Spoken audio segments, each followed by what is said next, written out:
Hello, this is Mike, NoStressMike.com. Okay, this video I made for your sheriff. And what it is, you have to understand the position of your local sheriff.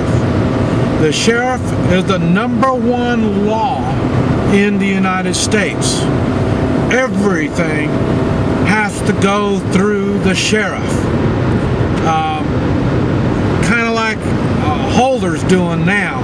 He picks and chooses what kind of laws that we're going to enforce. It's the same kind of thing. I hate saying it like that because it sounds so corrupt. And it is corrupt. But your local sheriff is the one person you can get your hands on. He answers to you.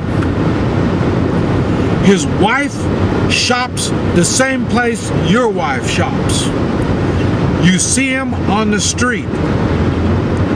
You can go down to his office. You can see your sheriff. He has to listen to you. Now, what it is, he's got to do what he thinks is the right thing to do. Hopefully, you all did well in your county, and you have a sheriff that has good morals and strong values. But they don't always have that. So sometimes we have to, how do you say, motivate them. Now, you know I push the 3-man militia here in the United States. Oh yeah, I'm in West Texas. I don't know where I'm at, somewhere out in West Texas, heading to El Paso.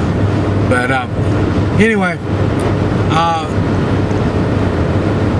they need motivation sometimes to do the right thing.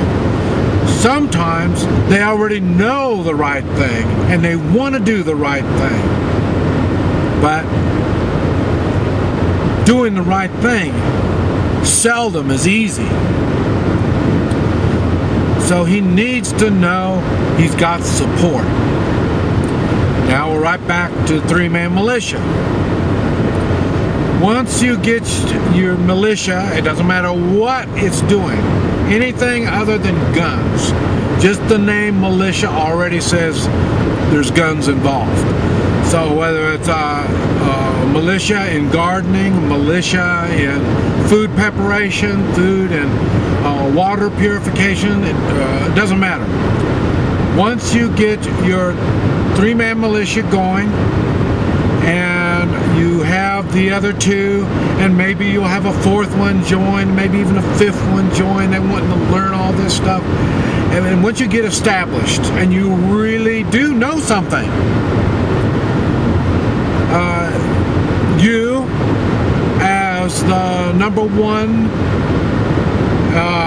in charge, I'd say in charge, but the leadership of your 3-man militia, you need to go down to your sheriff, introduce yourself, and explain that you represent a militia, not a 3-man militia, a militia, and you specialize in chemicals, you specialize in radiation, whatever it is that you specialize in.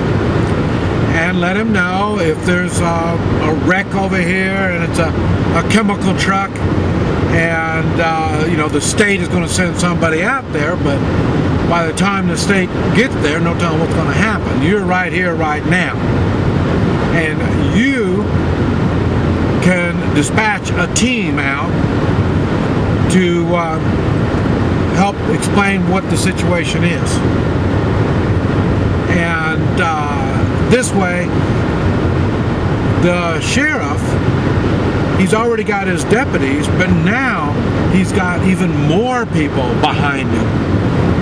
The more people behind him, the easier it is for him to stand up for what is right.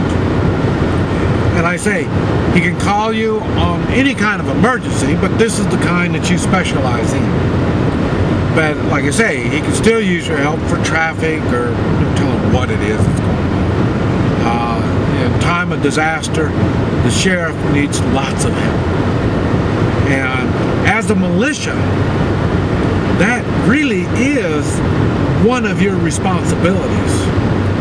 I have this thing set up where your number one responsibility is your family. That's the number one.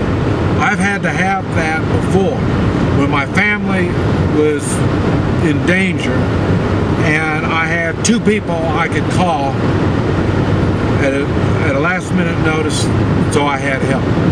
So that's what it's for, really, is, I say, the taking care of the family. That's the number one. And the number two is, like I say, the local community, your block, you're right there close to you. That's the second one. And then the other one would be your county, and you would fall under the sheriff for that, because like I say, you really don't know what's going on in the county in a disaster. Everyone goes to the sheriff in time of disaster. He's the one that coordinates all this kind of stuff, and so he would be the one that would be in charge of county-wide disaster stuff. So that's why you need to go in there and introduce yourself. I did that. I say I'm a little different than most, and I had to introduce myself as a counter-terrorist, and so that's what I did, and let them know what I do and stuff like that. And in some cases, I work with them to show them I really do know what I know, and then, but like I say, be ready to help the sheriff. Now, not only you're going to give the sheriff strength so he can do the right thing when it's necessary, but also he's going to know that if he does not do the right thing, you are just one of many that he's going to have to answer to. And there will be another election.